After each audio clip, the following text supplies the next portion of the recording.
La Horda, Vicente Blasco Ibáñez. 1.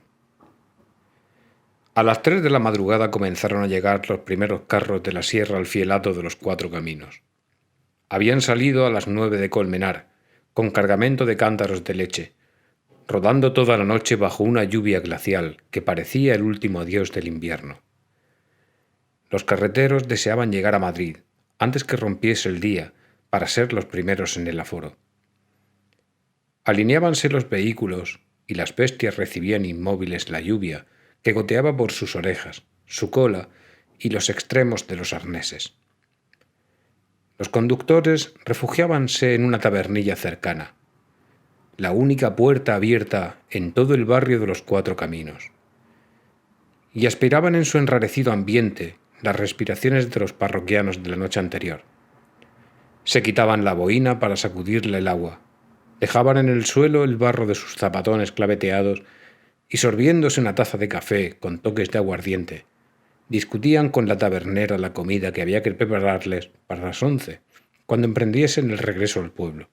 En el abrevadero cercano al fielato, varias carretas cargadas de troncos aguardaban la llegada del día para entrar en la población. Los boyeros, envueltos en sus mantas, dormían bajo aquellas, y los bueyes, desuncidos, con el vientre en el suelo y las patas encogidas, rumiaban ante los serones de pasto seco. Comenzó a despertar la vida en los Cuatro Caminos. Chirriaron varias puertas, marcando al abrirse grandes cuadros de luz rojiza en el barro de la carretera. Una churrería exhaló el punzante hedor del aceite frito. En las tabernas, los mozos, soñolientos, alineaban en una mesa junto a la entrada la batería del envenenamiento matinal. Frascos cuadrados de aguardiente con hierbas y cachos de limón. Preguntábanse los primeros madrugadores, temblando de frío, y luego de apurar la copa de alcohol o el café de a perra chica, continuaban su marcha hacia Madrid a la luz macilenta de los reverberos de gas. Acababa de abrirse el fielato y los carreteros se agolpaban en torno a la báscula.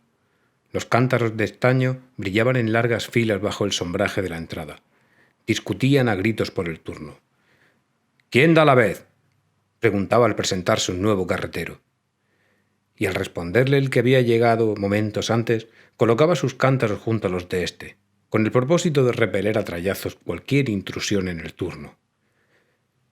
Todos mostraban gran prisa porque les diesen entrada, azorando con sus peticiones al de la báscula y a los otros empleados, que, envueltos en sus capas, escribían a la luz de un quinqué. Los cántaros solo contenían leche en una mitad de su cabida. Mientras unos carreteros aguardaban en el fielato, otros avanzaban hacia Madrid con cántaros vacíos, en busca de la fuente más cercana. Allí, dentro del radio, sin temor al impuesto, se verificaba el bautizo, la multiplicación de la mercancía. Carros de la sierra, grandes, de pesado rodaje y toldo negro, comenzaban a desfilar hacia la población, cabeceando como sombríos barcos de la noche.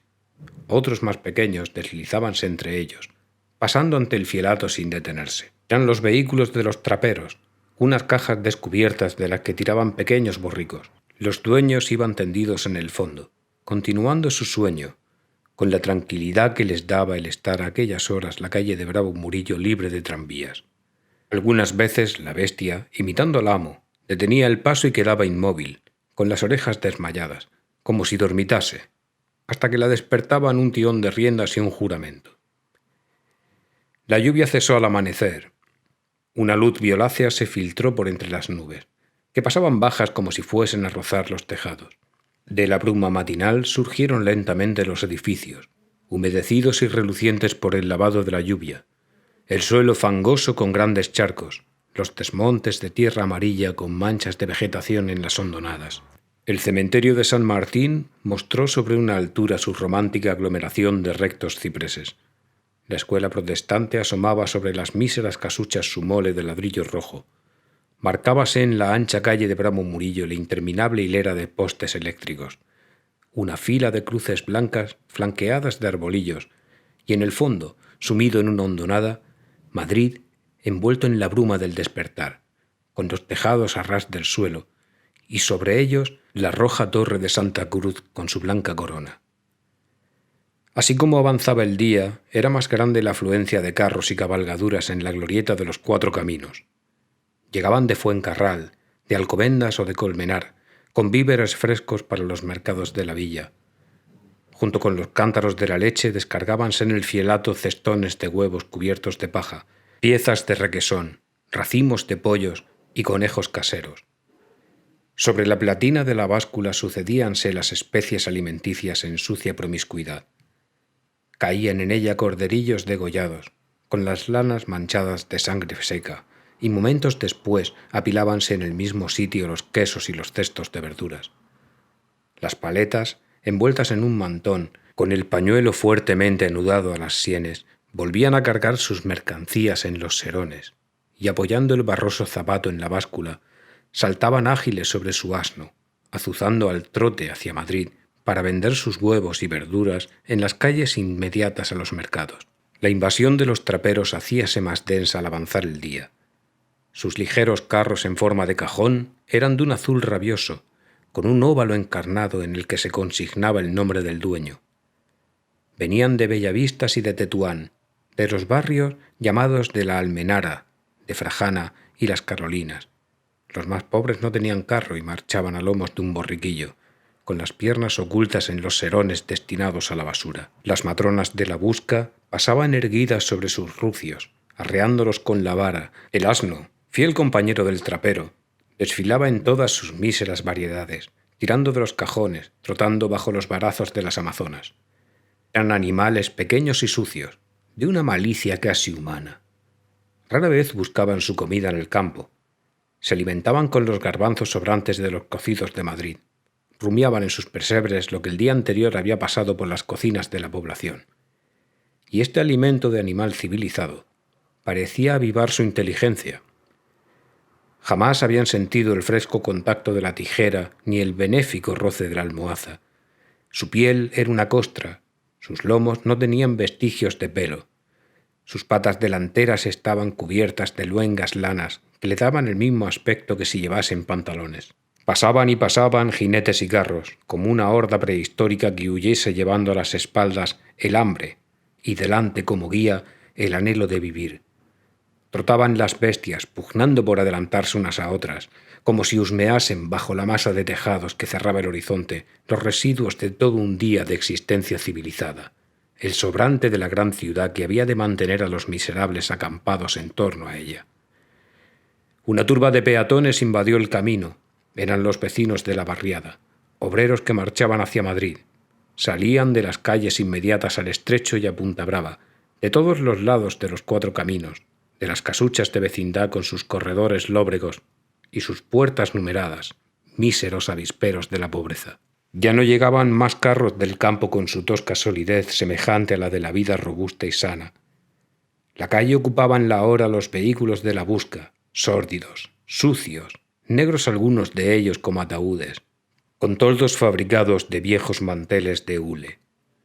Por las aceras pasaban y pasaban los grupos de trabajadores, con blusas blancas y el saquillo del almuerzo pendiente de un botón, o con chaquetones pardos y la boina calada hasta los ojos. Desde el fielato se les veía alejarse, las manos en los bolsillos y la espalda encorvada, con ademán humilde, resignados a sufrir el resto de una vida sin esperanza y sin sorpresa, conociendo de antemano la fatiga monótona y gris que se extendería hasta el momento de su muerte.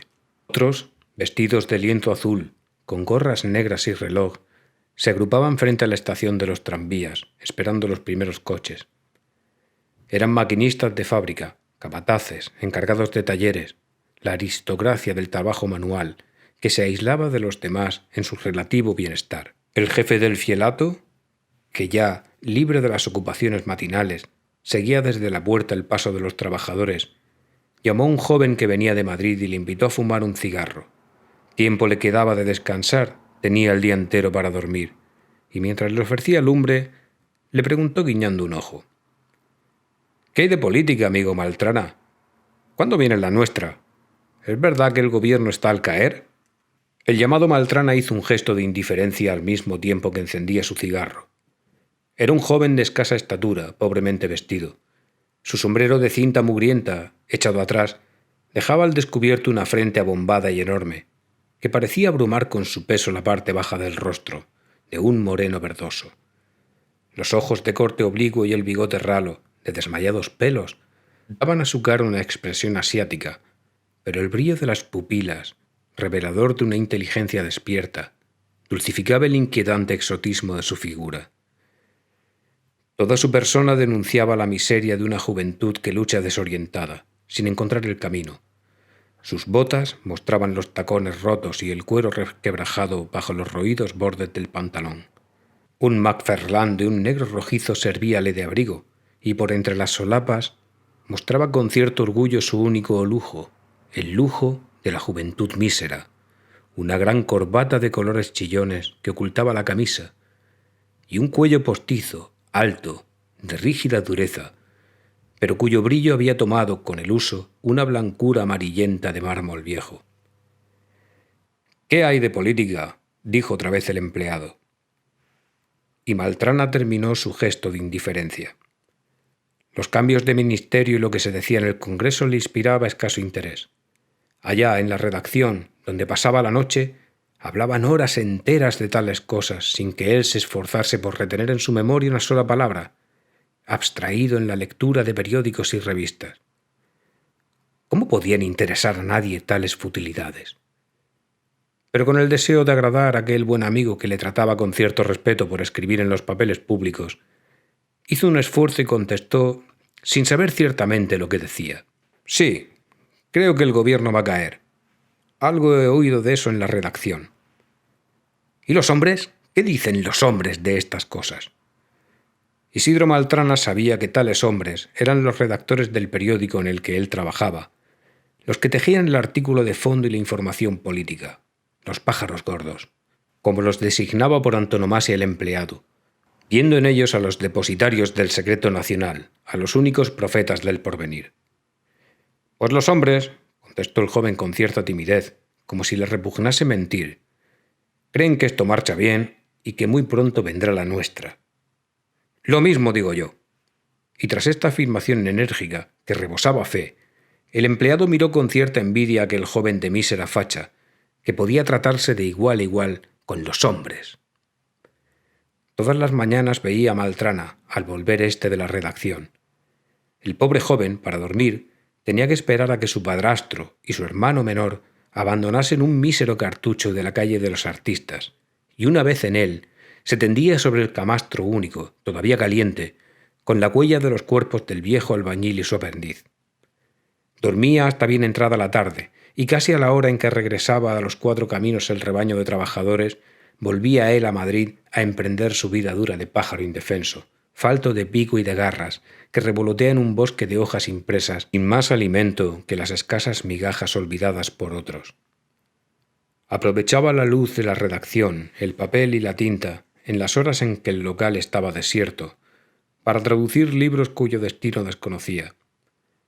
Proporcionábanle ese trabajo ciertos amigos, que a su vez habían recibido el encargo de los traductores que firmaban la obra. La retribución llegaba a él con tal merma después de pasar por las manos de los intermediarios, que el pobre Maltrana, tras 8 horas de fatigoso plumbear, pensaba con envidia en los 7 reales que su hermano Pepín, más conocido por el Barrabás, ganaba como aprendiz de albañil, y muchas gracias cuando no le faltaban las traducciones. Este trabajo era su único medio de existencia fijo y ordenado. El dinero de una traducción representaba la comida, al anochecer, en una taberna frecuentada por las gentes del oficio, periodistas de escaso sueldo, jóvenes de abundosas melenas y suelta corbata que hablaban mal de todos, entreteniendo así la espera impaciente de una hora de celebridad. No eran gran cosa esos banquetes, pero ¿cómo pensaba en ello los días en que le faltaban el trabajo y la esperanza de nuevas traducciones? Transcurrían para él, en la redacción, las horas de la noche en continua lectura, sintiendo al mismo tiempo en el estómago los retortijones del hambre.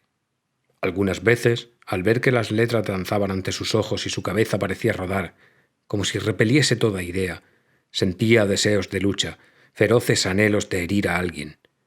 Entonces iniciaba discusiones filosóficas, acabando por burlarse de los ideales políticos del periódico únicamente por el placer de aplastar con sus paradojas y con su cultura, esgrimida cual una maza, a todos aquellos ignorantes, ¡ay!, que habían cenado.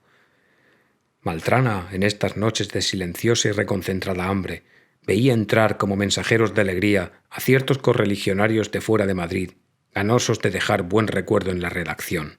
«A ver, que traigan café para los chicos, y todo lo que quieran». Y los chicos devoraban la tostada bien cargadita de manteca, apuraban hasta la última gota del líquido negro y de la leche contenida en las cafeteras, y prendían fuego al cigarro de medio real, último y definitivo rasgo de generosidad. Maltrana, ebrio de café y manteca, lo veía todo más hermoso, con repentina iluminación a través de la nube azul del tabaco, y rompía a hablar de filosofía y literatura con juvenil vehemencia, asombrando a aquellos señores forasteros que presentían en él a un futuro grande hombre, y quién sabe si a un gobernante de cuando llegase la nuestra. Las noches que faltaba este socorro extraordinario, Maltrana, con la cabeza entre las manos, fingiendo leer una revista extranjera, seguía con mirada ansiosa las idas y venidas de don Cristóbal, el propietario del periódico, un buen señor francot y paternal, sin otras preocupaciones que su diario, la revolución que no llegaba nunca y el deseo de que reconociesen todos sus sacrificios por la idea. «Homero, un cigarrito». Homero era Maltrana. Cada mes le colgaban un nuevo apodo los muchachos de la redacción, abominando de su cultura, que les cargaba, y afirmando que, con toda su sabiduría, era incapaz de escribir la crónica de un suceso o pergeñar un crimen interesante. Primero le habían apodado Schopenhauer, por la frecuencia con que citaba a su filósofo favorito. Después Nietzsche, pero estos nombres eran de difícil pronunciación, y una noche que Maltrana, aislado de la realidad, osó recitar en griego algunas docenas de versos de la Ilíada, acordaron todos llamarle Homero para siempre. El buen Homero aceptaba agradecido los cigarrillos de don Cristóbal, el cual le admiraba como sabio, aunque reconociendo que no servía ni para ordenanza de la redacción. Fumando entretenía la espera angustiosa de las primeras horas de la madrugada, el momento de las larguezas del propietario. El buen señor, al sentir ciertos desfallecimientos del estómago, incluía generosamente en su necesidad a todos los muchachos. Unas veces era carnero con judías, guisado en la taberna cercana. Otras, una cazuela enorme de bacalao con patatas, que a Maltrana le parecía esplendorosa como un astro entre las nubes de periódicos que llenaban la mesa y bajo la fría luz de las bombillas eléctricas. «A ver, señores, ¿quién me hace oreja?», decía don Cristóbal con gesto de padre.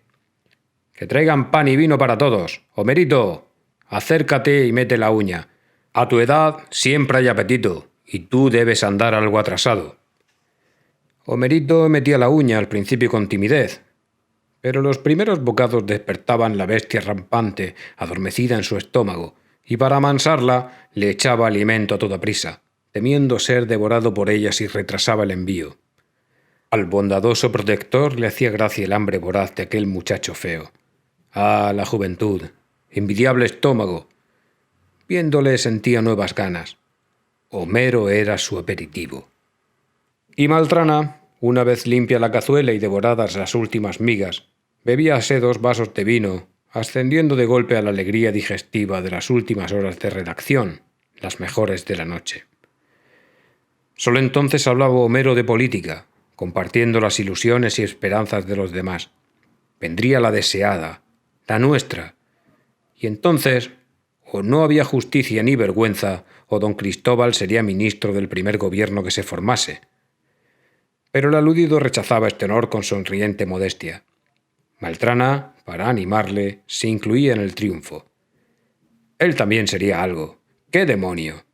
Se contentaba con una dictadura sobre la institución pública para desasnar el país a palos. Cada uno a sus aficiones. Y el buen Homero describía, entre las risas de los compañeros, su entrada en la Biblioteca Nacional al día siguiente de la Revolución, seguido de un piquete de ciudadanos, a formar todo el personal. Los bibliotecarios, que le conocían por haber sostenido con él más de un altercado, esperaban su sentencia trémulos de miedo. Ahora pagarían sus embustes siempre que se les pedía un libro moderno, el negar su existencia o el afirmar que lo tenía otro lector entre manos. Aquel deseo de que no se leyesen más que obras rancias, de inútil erudición, mamotretos enojosos que repetían a la gente, quitándole los deseos de instruirse. A culatazos bajaba la escalinata el rosario de prisioneros, y el dictador los colgaba sin piedad de los árboles de Recoletos con un cartelón en el pecho: por traidores a la cultura y fomentadores de la barbarie pública. Sin salir del edificio se daba una vueltecita por los salones del arte moderno y entraba a saco en ese hospital de monstruos, horrendo almacén de fealdades y ñoñerías históricas. Salvo raras excepciones, todos los cuadros eran arrojados por las ventanas, formándose con ellos una gran hoguera. Los alumnos de Bellas Artes, por orden del dictador, habían de saltarla en señal de alegría por la desaparición de tanto mamarracho. Después, con su escolta de implacables ejecutores, se llegaba al Museo del Prado. Llamada y tropa al personal y discurso que ponía los pelos de punta. Había llegado el momento de dar fin a la eterna zarabanda, a la interminable clasificación, a los nuevos arreglos que tenían en perpetuo movimiento las obras artísticas, desorientando al público y haciéndole vagar de uno a otro salón como en un dédalo. Al primero que moviese de su sitio un cuadro o una estatua, un tiro en la cabeza, he dicho. Y Homero terminaba su excursión revolucionaria cerrando para siempre el Teatro Real. ¡Viva la música! ¡Abajo la ópera! Los aristócratas que conversasen libremente en sus salones, sin el run-run enojoso de la orquesta, que lucieran sus joyas sin tomar el arte como alcahuete de lujo. Los antiguos mozos de cordel, que ganan millones por tener en la laringe la enfermedad del tenorismo, las señoritas de bata blanca y cabellera suelta, que se hacen las locas entre fermatas y gorgoritos a su antiguo oficio o a coser a máquina. De volver a titularse artistas, sufrirían la pena que marca el código por falsedad de estado civil. Los músicos faltos de sueldo y los cantantes modestos y fervorosos serían mantenidos por el Estado, dando cada noche un concierto gratuito, de asistencia obligatoria, en los 10 distritos de la capital, por riguroso turno. Y tras estas reformas insignificantes, Homero tomaba asiento en su sillón de dictador, acometiendo la gran reforma, el examen general de todos los maestros de escuela, la revisión de la mentalidad de todos los catedráticos, pero de un modo implacable, sin entrañas, como pudiera juzgar un inquisidor. Profesores de universidad descendían a ser maestros de aldea. La gran mayoría de los preceptores rústicos recibían la cesantía y un pedazo de tierra inculta para que la arasen, dando así natural expansión a sus verdaderas facultades. Muchos desgraciados con talento, que titubeaban en las avenidas de la vida, no sabiendo qué camino tomar, entraban en el magisterio, dignificado y elevado a primera función nacional. El más humilde maestro de España tendría mayor sueldo que un canónigo. Así hablaba Homero entre las risas de sus camaradas, dejando modestamente a los grandes hombres de la idea que arreglasen otros problemas, el del estómago y el de la conciencia.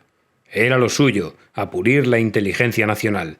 Y una vez bien montada la máquina del desasnamiento, todo aquel que llegase a los 20 años sin haber aprovechado de estas facilidades para la cultura sería expulsado del territorio hispano, para que poblara el África. El terrible dictador, al salir a la calle poco antes del amanecer, caía de golpe en la realidad. El frío, colándose bajo el sutil Macferlán, hacía temblar al fusilador de bibliotecarios e implacable destructor de museos. El tirano sentía aguzarse de nuevo su apetito con el fresco del alba y aceptaba del director o de cualquier compañero en fondos una taza de soconusco con media docena de bolas. Iban a la chocolatería de la calle de Jacometrezo, sentándose junto a las paredes de azulejos fríos, ante unas vidrieras abiertas de intento para que reventasen de pulmonía todos los golfos que esperaban la mañana en torno a las primeras mesas. Allí, mojando buñuelos en el fangoso líquido de la taza, sentía renacer otra vez sus esperanzas, aunque menos intensas que en el ambiente cálido de la redacción. Él sería algo, él subiría alto. Siempre que llenaba el estómago sentíase animado por una fe ciega en su destino, y con tales esperanzas emprendía la caminata hacia los 4 caminos, para reposar en el camastro todavía caliente. Mientras llegaba el momento de la ascensión, su vida no podía ser más triste. En vez de ingeniarse, como le aconsejaba su padrastro para conquistar el pan, leía y leía por el gusto de saber, como un gran señor que tuviera asegurada la existencia y todos sus caprichos. Cercenaba su alimento para poder pagar con retraso las cuotas del Ateneo. La vida, sin lectura de revistas, sin conocer lo que se pensaba en Europa, le parecía intolerable. Perdía las noches enteras en la redacción y rara vez cogía una pluma. Al principio le habían encargado que redactase sucesos, que inflase telegramas. El director se interesaba por él, deseaba incluirle en la plantilla de la casa y que gozase de un sueldo igual al de un guardia de consumos. Pero pasó una noche rompiendo cuartillas y dando paseos nerviosos para relatar un incendio, y al fin hubo de transmitir el encargo a un golfillo de la casa que no sabía escribir un renglón con su ortografía. Le dieron telegramas para que los ampliase, y los redactó con menos palabras que el original. Era un espíritu superior, incapaz de tan bajas funciones. Un día en que por ausencia del director le encargaron el artículo de fondo, llenó 3 columnas de prosa razonadora y fría, resultando de ella, después de examinar y pesar todo lo existente, tan malo y defectuoso el ideal defendido por el periódico como el régimen de los gobernantes actuales. El tal Homero, según decía el propietario, era un manzanillo del saber. Mataba todo lo que cubría con su sombra. Le dieron libertad para que escribiera su capricho, y publicó 3 artículos sobre Ruskin y la belleza artística, sobre Nietzsche y el imperialismo, y acerca de las armonías y desarmonías entre el socialismo y las doctrinas de Darwin y Haeckel. Meses después aún reían en la redacción de aquellas columnas de prosa espesa y mate que nadie había leído hasta el fin. Don Cristóbal afirmaba con grave sorna que el diario había estado próximo a perecer y que los lectores amenazaban con una huelga si se publicaba otro artículo de Homero. Ir con tales galimatías al respetable público, que lo que desea es que llamen morral al presidente del Consejo de Ministros, o que los diputados les mienten la madre a los señores del Banco Azul. Maltrana, declarado inservible, sin esperanzas ya de conquistar los 15 duros mensuales que le habían hecho entrever antes de su fracaso, seguía asistiendo puntualmente a la redacción. ¿A dónde ir? Allí encontraba quien le escuchase, aunque con gestos irónicos. Algunas veces hasta alababan su cultura, llegando a confesar que tenía cierto talento pero que estaba chiflado. Además, él reconocía su gran defecto, el mal de su generación, en la que un estudio desordenado y un exceso de razonamiento había roto el principal resorte de la vida, la falta de voluntad. Era impotente para la acción. Estudiaba ávidamente y no sabía sacar consecuencia alguna de sus estudios. Pasaba las noches hablando, las paradojas surcaban su charla como cohetes de brillantes colores, pero sentíase incapaz de fijar con la pluma ni una pequeña parte de las ideas que se le escapaban en el chorro de la conversación. Y permanecía inmóvil, atascado en su camino, sabiendo que perdía el tiempo, que equivocaba el curso de su vida, sin ánimo para intentar un esfuerzo, confiando en un extraño fatalismo que había de sacarle del mal paso, seguro de la llegada de un acontecimiento extraordinario que le arrancaría de los relejes en los que estaba hundido, sin que tuviera que poner nada de su parte. Aquella mañana era de las más alegres para el joven. Tenía dinero. La noche anterior había cobrado 13 duros de una traducción. Sintiendo con cierto deleite el peso del puñado de plata junto a su estómago, que aún conservaba el calor y el bienestar del buen trato reciente. Había cenado en la taberna, asilo de los días felices, los platos más suculentos, dándose además el gusto de pagar el matinal chocolate a los compañeros de redacción, asombrados de tanta riqueza. El buen amigo del Fielato, que todas las madrugadas le ofrecía un cigarro y una parte de su café, atrajo igualmente su generosidad. Quería obsequiarle, hacerle partícipe de su opulencia, y casi a la fuerza le llevó al ventorrillo, detrás del Fielato. Tomaría una taza de té, una copa, lo que fuese de su gusto. Hora era que admitiese algo de él. Los dos quedaron junto a la puerta de la tabernilla, esperando que les sirviesen, sin querer penetrar en su ambiente pesado y nauseabundo. A espaldas del Fielato, en el abrevadero, una banda de palomas picoteaba la tierra. eran de la inmediata calle de los artistas. Volaban hasta allí para buscar en el suelo los residuos del pasto de los bueyes. Junto al ventorro alzábanse las tapias blancas del sanatorio de perros, el asilo de los canes de los ricos, cuidados en sus enfermedades por un veterinario. Maltrana vio un hombre salir de la carretera con dirección al ventorro. «Es Coleta», dijo el jefe del fielato. «Domingo, el famoso trapero de las Carolinas». Llevaba a la espalda el saco vacío, pero él caminaba encorvado ya, como si presintiese su peso. Los zapatos, más largos que los pies, doblaban sus puntas hacia arriba. El pantalón de pana ceñíalo la cintura con una cuerda de esparto. La camisa abierta dejaba al aire una maraña de pelos blancos y la piel abergaminada del cuello con sus tirantes ligamentos. Esta vestimenta sucia y mísera completábala con un chaqué de largos faldones y un sombrero abollado, deforme, rematado en punta como guerrero casco. Era viejo, con cierta malicia sacerdotal en el rostro afeitado y los ojillos verdosos cobijados bajo unas cejas grises y abultadas. La parte de sus mejillas, acariciada por una rasura, era lo único limpio de su cara. El resto estaba ennegrecido por la suciedad. Cada arruga era un surco fangoso. El cuero cabelludo mostraba las púas blancas del rapado por entre las escamas de la caspa endurecida. Coleta saludó al del fielato y fijó después sus ojos en Maltrana. «¿No eres tú, Isidro, el nieto de la mariposa, uno que es señor en Madrid y escribe en los papeles?» Sí, él era, y se alegraba de que Coleta le reconociese. ¿Qué deseaba tomar? Pero antes de que el trapero contestase, Maltrana y su amigo se fijaron en una gran escoriación que enrojecía todo el lado de su cara.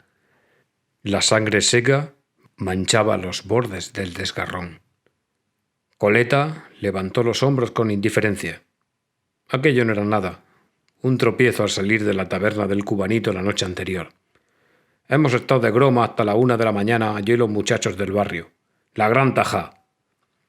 Antes de pedir algo a la tabernera, que reía solo con verle, quiso conocer lo que Maltrana había pedido e hizo gesto de repugnancia al oír que era una copa de aguardiente de limón. «Aguardiente. Eso es para los borrachos. Vino, morabio del puro, que alarga la vida, y cuanti más, mejor». Había que ver el gesto indignado con que hablaba de los borrachos de alcohol, alabando de paso las virtudes del líquido rojo. Allí le tenían a él con sus 68 bien cumplidos. Todas las mañanas iba a Madrid a la busca. Al volver a su chamizo de las Carolinas, se pasaba las horas escogiendo su carga y la de la vecina, y después armaba fiesta en la taberna hasta la madrugada. Y cuando estaba en su punto, se ponía en cueros, sin miedo al frío, para que le chillasen escandalizadas las mozas del barrio y rieran los camaradas. Nunca había estado enfermo. «Yo no duermo. Comer, menos que un pájaro. Me mantengo con un cacho de pan así y ustedes perdonen el modo de señalar. Es malo comer. El pan quita sitio a la bebida. Además, da mareos y hace que a uno se le revuelvan las tripas y arroje y repugna a los demás por su cohorza indecente. A mí me mantiene el vino. Viva el negro y el blanco también. Esta es la mejor de las boticas». Y se bebió de un golpe la copa que le ofrecía la tabernera. Desde el camino, un grupo de chicuelos que venían siguiéndole, mirándolo a distancia, lanzábale insultos. «¡Coleta, tío del Gabán, borracho!». El trapero acogía estos gritos tranquilamente, como un héroe satisfecho de su éxito popular. Mientras gritasen, algo peor ocurría cuando los gritos eran acompañados de pedradas y había él de abandonar su saco para perseguir a los agresores. «Id a tocarle el moño a vuestras madres». Y tras este prudente consejo que hizo arreciar a la golfería en sus denuestos, Coleta saboreó otra copa, alabando la buena suerte que le hacía tropezar tan de mañana con amigos rumbosos. Él era el más pobre de todos los traperos. Ni carro, ni burro, ni casa. Se lo había bebido todo.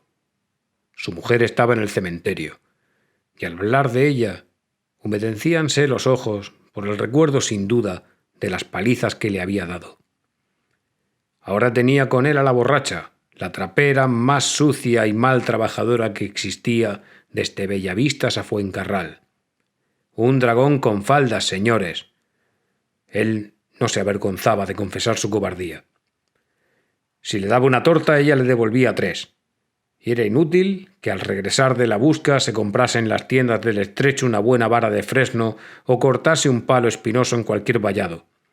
Equivalía a proporcionar armas al enemigo, pues la borracha acababa por cogérselo, arreándole con él para que saliese de la taberna. Todo envidia, pura rabia, porque él encontraba amigos que le convidasen, y ella, gustándole mucho el vino, tenía que contentarse cuanto más con las cortinas, o sea, con lo que queda en el fondo de las copas. Vivían en una especie de gallinero, al extremo de un corral ocupado por montones de basura. Ayudaban a la dueña de la casa en la rebusca del género, y además el carro de ésta le traía el saco al regresar de Madrid. Él tenía buenos parroquianos. Desde su juventud explotaba una de las mejores calles, toda ella de señorío que comía bien.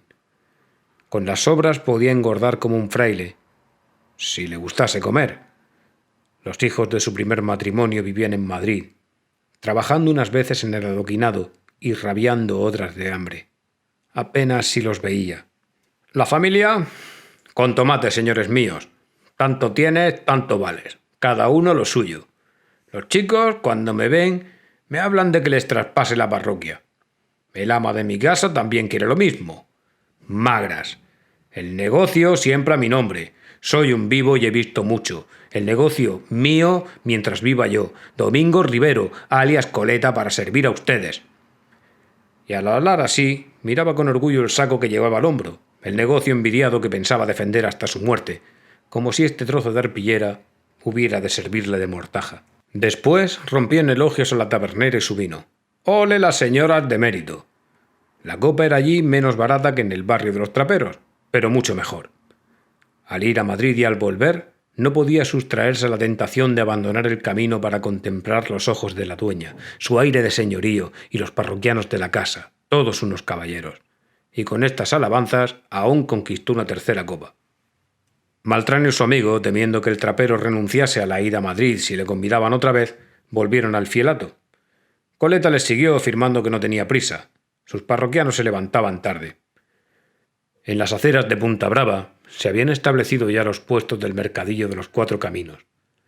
Los cortantes colgaban de unas vigas negras los cuartos de red desollada. Un perfume agrio de escabeche y verduras mustias impregnaba el ambiente. El grupo de chiquillos que acosaba al trapero se dispersó al verle bien acompañado, ocultándose tras los primeros tranvías. De pronto, la mañana gris se iluminó con resplandores de oro. Rasgáronse los vapores blanquecinos, se abrió en el celaje un agujero de profundo azul por el que pasó sus rayos el sol oculto. La tierra pareció sonreír bajo su húmeda máscara. Los charcos de lluvia brillaron con temblones reflejos, como si se poblasen de peces de fuego.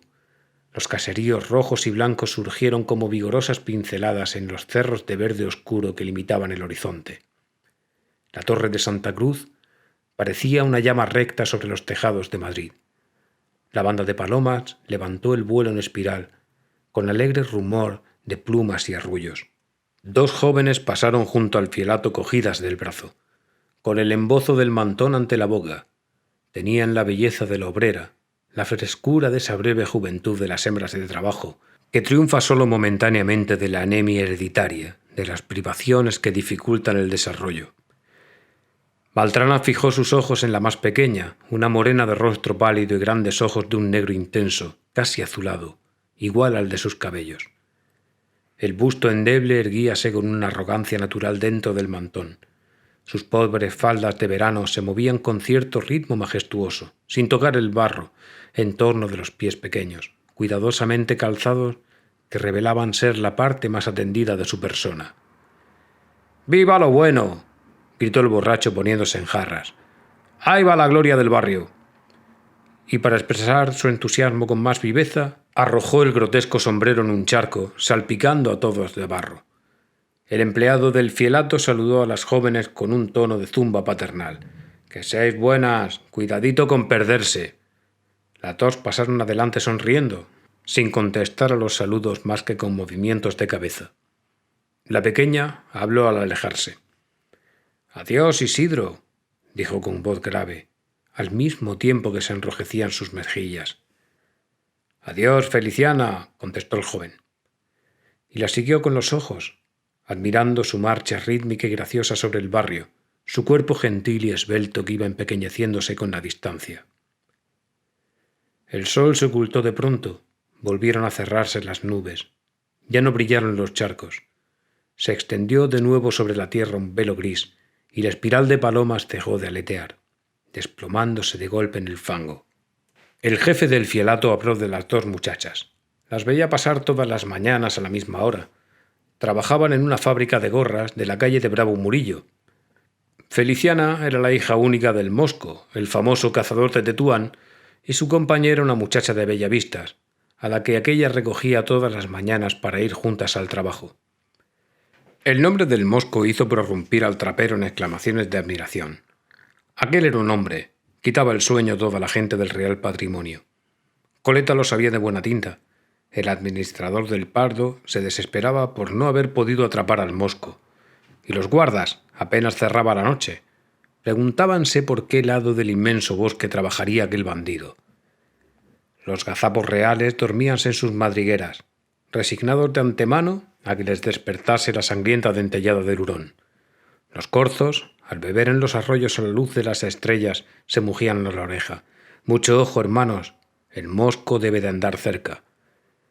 Un perro suyo, apodado Puesto en Ama, había sido tan famoso por lo temible que al matarlo los guardias en un encuentro, lo llevaron en triunfo a la administración del Pardo, y allí le guardaban empajado y con ojos de vidrio como una curiosidad del real sitio. Coleta había conocido a este animal.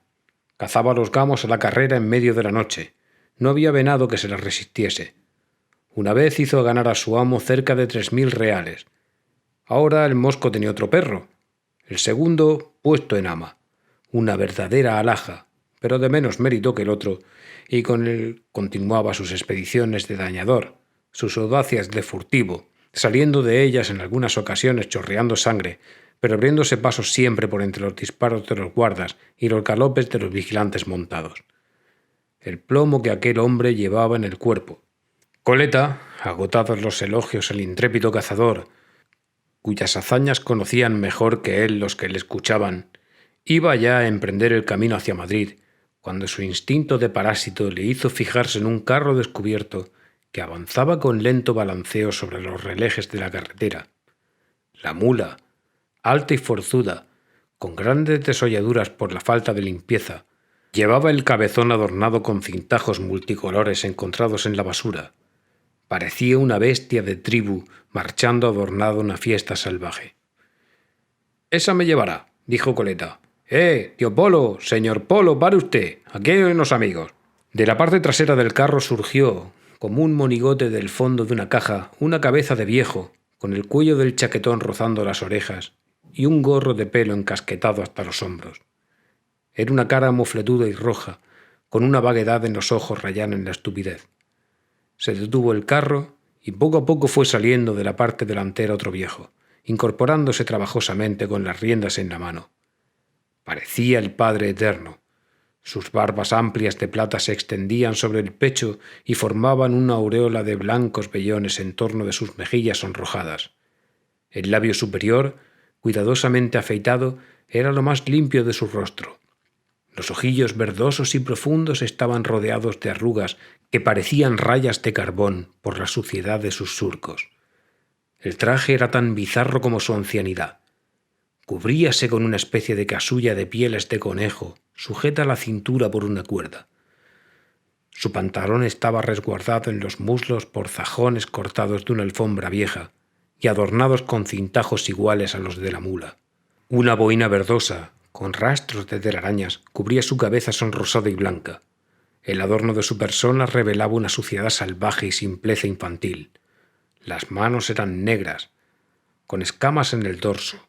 Las mejillas y los labios, acariciados por la navaja, mostraban una frescura de niño.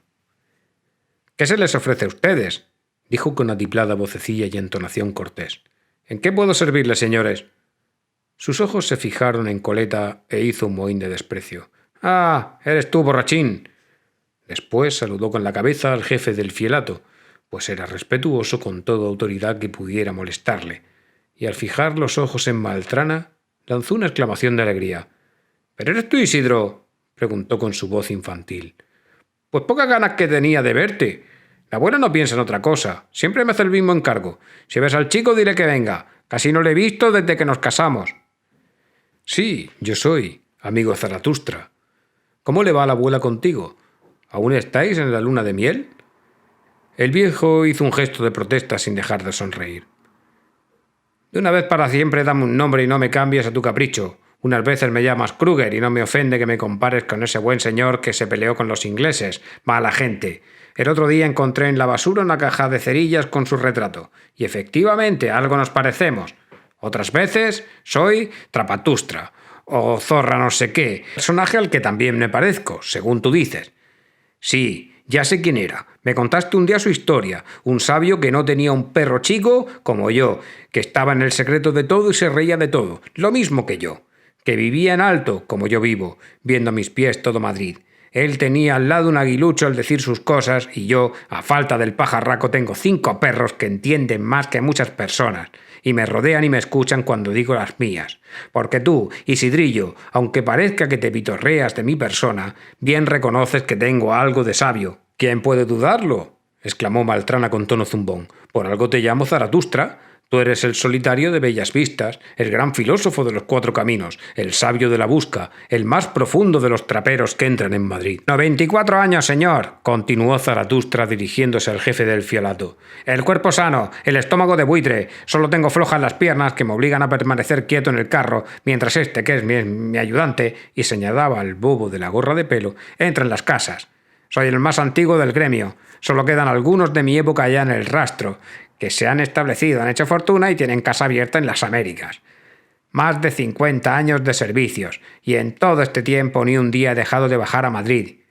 Yo he visto mucho. He visto al señor de Bravo Murillo traer las aguas a Madrid y saltar el Lozoya, por primera vez en la antigua taza de la Puerta del Sol. He visto cómo la había ido poco a poco ensanchándose y dándonos con el pie a los pobres para que nos fuéramos más lejos. Este fielato lo he visto yo en lo que hoy es Glorieta de Bilbao. Donde yo tuve mi primera barraca, ahí ahora hay un café. Todos eran desmontes, cuevas, para gente mala. A Dios le quitaban la capa, así que cerraba la noche. Y ahora anda uno por allí y todos son calles y más calles y luz eléctrica y adoquines y asfaltos, donde estos ojos pecadores vieron correr conejos. Los antiguos cementerios han quedado dentro. Los pobres que vivimos cerca de ellos vamos en retirada y acabaremos por acampar más allá de Fuencarral. Dicen que esto es el progreso y yo respeto mucho al tal señor. Muy bien por el progreso, pero que sea igual para todos. Porque yo, señor mío, veo que de los pobres solo se acuerda para echarnos lejos, como si apestásemos. El hambre y la miseria no progresan ni se cambian por algo mejor. La ciudad es otra, los de arriba gastan más magencia, pero los medianos y los de abajo están lo mismo. Igual hambre hay ahora que en mis buenos tiempos. —Bien, Zaratustra, muy bien —dijo Maltrana aprovechando una pausa del viejo. Yo, señor —continuó el viejo dirigiéndose al del fielato—, lo que más siento es que no veré en qué acaba todo esto. Lo del progreso ha nacido en mis tiempos. Cuando yo era muchacho las aguas iban por otro lado. Yo de mozo fui carlista. Soy manchego y anduve con palillos. Pura ignorancia. Pero repito que vine a hacer la criatura y tendría gusto en enterarme por mis ojos de hasta dónde alcanza. Pues por ahora no es gran cosa lo que lleva hecho en favor del mediano. Pero soy tan viejo. ¿Ve usted coleta ese borrachín que nos oye? Parece de más años que yo, y le he visto nacer. 94 años, señor, y tengo cuerda para 100 y pico. Lo sé muy cierto, yo entiendo de estas cosas. Maltrana y su amigo acogían con movimientos afirmativos las palabras del anciano. Su verbosidad, una vez suelta, no podía detenerse. Hablaba con incoherencia infantil. Hoy voy tarde a la busca, pero no importa. Mi parroquia es segura y buena. Cafés de la Puerta del Sol, comercios antiguos de la calle del Carmen. Hay casa que la tengo 40 años. A los dueños de ahora los he conocido de niños. Y cuando lloraban les hacía miedo amenazándoles con el tío Polo, que se los llevaría en el carro. Entonces tenía más humor y mejores trajes. A mí siempre me ha gustado vestir bien. ¿Ven ustedes esta prenda de pieles que ni el rey la lleva? Pues la he hecho yo. Y yo también otra que me guardo en casa para los días de fiesta, con cintajos de colores y espejuelos que quitan la vista. Un uniforme de magnate de las grandes Indias, según dice Isidrillo. En otros tiempos solía vestirme de peregrino para ir a la busca. Pero los chicos me seguían como unos bobos y los guindillas me amenazaban con llevarme a la prevención. ¿Por qué, señores míos? Lo que yo les decía, que somos todos en este mundo, más que peregrinos que vamos pidiendo a los demás y caminando hasta llegar al final de nuestra vida. Peregrino es el rey, que pide a los de abajo los millones que necesita para vivir en grande. Peregrinos los ricos, que viven de lo que les sacan a los pobres. Peregrinos nosotros, los medianos, y no digo los de abajo, porque es feo. No hay criatura de Dios que esté abajo. De abajo solo son los animales. Nosotros somos los medianos. Y hablaba mirando a lo lejos con cierta vaguedad, conocida de Maltrana como precursora de un chaparrón de divagaciones. «Zaratustra, que te remontas», exclamó el joven. «No nos aplastes con tus incoherencias filosóficas». «Bueno, estoy para remontarme. No he podido dormir en toda la noche. Estas malditas piernas, el reuma que se me agarra a ellas como un perro rabioso. ¡Qué tiempo! Y lo peor es que durará toda esta luna. Ya sabes, Isidrillo, que yo entiendo de tales cosas. Nada de librotes, ni compases, ni mapas como los sabios. He pasado mi vida en el campo, viendo el cielo de noche y de día. Para mí no tiene secretos. Créame usted, señor», añadió dirigiéndose al del fielato. «El sol es el cuerpo noble, y de él viene todo lo bueno. Pero antes de que llegue hasta nosotros, pasa por 4 cuerpos. El azul, el rojo, el amarillo y el verde. Por eso vemos el arco iris. Según el color que predomina, si es el tiempo. Además, están los 8 vientos. Pero esto solo los entiende el que los maneja, que es Dios. ¿No es esto cierto y clarísimo? Pues los señores sabios no quieren oírme. He ido muchas veces al observatorio a dar buenos consejos y no me dejan pasar de la puerta, diciendo que ya tienen quien recoja la basura. Así anda todo en este país. No se ocupa nadie de las cosas del cielo, y en el cielo está el pan. Sin lluvia no hay agricultura, y la agricultura es la más noble profesión del país. Hay que protegerla, hay que ayudar al mediano, que gaste el de arriba, ya que tiene, pero que no sea todo para él». Maltrana interrumpió al viejo. Era capaz de permanecer allí toda la mañana si seguían escuchándolo. Le esperarían sus parroquianos, su ayudante, el bobo. Lanzábale miradas de impaciencia. El pobre coleta guardaba que le dejase subir en el carro para ir a Madrid. «Sube, vida perdurable», dijo Bolo con vocecilla misericordiosa. El borracho se encaramó en el vehículo arrastrando su saco vacío, y Zaratustra tiró de las riendas, haciendo salir a la mula oblicuamente para ganarle el centro del camino. «Adiós», dijo el trapero. «No olvides, Isidrillo, que la abuela te espera. Ve por allá, le darás una alegría a la pobre. Y usted, señor, acuérdese de lo que le dice un viejo que sabe algo. Hay que ayudar al mediano. El mediano es el que da el pan». Hablaba con la cabeza vuelta hacia el fielato, tirando de las riendas a la mula, sin ver a dónde marchaba ésta. El carro chocó con un tranvía que acababa de detenerse en la glorieta de los 4 caminos. La punta de una de sus barras hizo saltar del vagón varias costras de barniz y una ligera astilla. Los empleados prorrumpieron en imprecaciones y echaron pie a tierra, insultando a Zaratustra. Corrió la gente, aproximáronse los del fielato y se formó un gran círculo de curiosos en torno del carro y de los que agitaban sus brazos increpando al trapero. «No hay de qué enfadarse, caballeros», dijo el viejo con vocecilla triste. «Ya sé lo que es esto. Tómenme ustedes el nombre». Uno de ellos escribió las señas del tío Polo, sin dejar de amenazarle por su torpeza, augurando que iba a costarle cara la fiesta. Rara era la semana que no tenía algún encuentro con los tranvías. A su edad, debía quedarse en casa sin meterse a guiar bestias.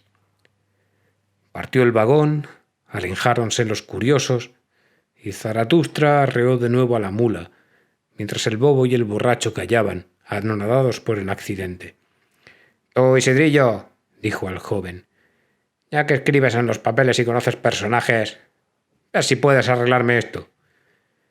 Pero el viejo, antes de que Maltrana le contestase, sonrió tristemente y siguió diciendo con expresión de desaliento: «No te canses, es inútil. Adiós, señores. A Madrid, mula. Pagaré como siempre. ¿Quién se mete con esos señores que son los amos? Paga todo el crimen, ya que por ir a ganar el pan estropeas un poco de pintura. Ellos tienen millones y pueden reventar con sus coches a un pobre diablo todas las semanas. Pueden cubrir la Puerta del Sol con una parrilla de alambres del demonio, que el día que se caiga matará a medio Madrid. Es el planeta de las criaturas. El lobo se come al cordero, el milano a la paloma, el pez gordo al pequeño, y hay que dar gracias al rico, porque pudiendo tragarse al mediano, le deja vivir para que pene. Así hablaba Zaratustra. Zaratustra. Zaratustra.